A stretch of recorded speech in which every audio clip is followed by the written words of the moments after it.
සංකීර්ණ වටපිටාවක ජීවත් වන අපි හැමෝම මනසට සුවයක් ඉමිහිරි අත්දැකීමක් විඳගන්නේ එදිනෙදා තම තමන්ගේ ආගම දහමේ ආනුභාව සම්පන්නයෙන්. තමාගේ නිවසේ ඒකට ස්ථානයක් වෙන් කරගන්න එක අපි හැමෝම කරන දෙයක්නේ. මේ සඳහා සුදුසු ස්ථානයක් සූදානම් කරගන්න එක මමත් කළා. මුදල් හොයාගෙන ඇල්මේ දුවන මේ වටපිටාවේ තියෙන සීඝ්‍රගාමී බවින් මදකට හරි සැනසීමක් ගන්න පුළුවන් නම් මොන තරම් වටින දෙයක්ද? ඉර නැගෙනකොට වගේම ඉර බැහැගෙන යනකොටත් නිවස පුරා විහිදෙන හඳුන් කූරු වගේම සුවඳ කුඩුවල සුවඳ කාගේ වුණත් ආධ්‍යාත්මික සුවය වැඩි කරනවා.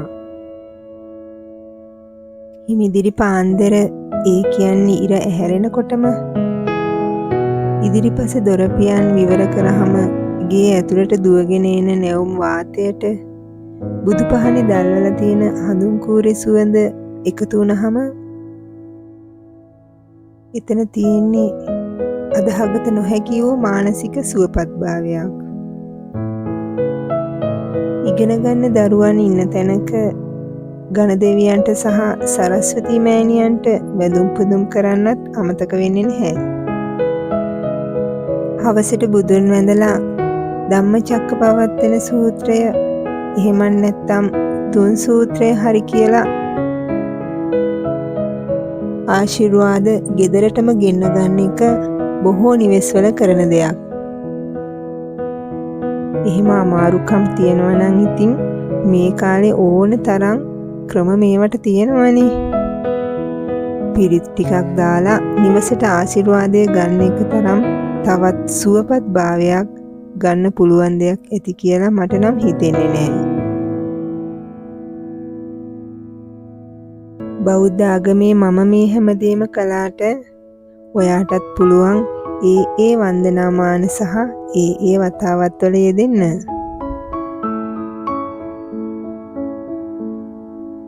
උදේට එළියට යනකොට දැනෙන සතුට හවසට ගෙදර ආවහමත් තියෙන්න ඕන නම් මේ වතාවත් ඒ විදිහට කරන්නම වෙනවා. මාස 2-3කට සැරයක් තියා අවුරුද්දකට වතාවක්වත් පවුලේ අයට එකතු වෙලා එළියට ගිහිල්ලා සතුටු වෙලා එන්න පුළුවන් අවස්ථාවල් බොහොමත්ම අඩුයි දැන්.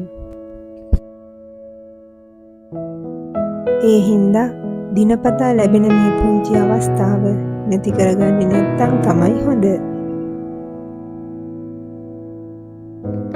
මනසට සුවය දැනෙන ප්‍රීතිමත් වාසනාවන්ත දවසක් හැමෝටම.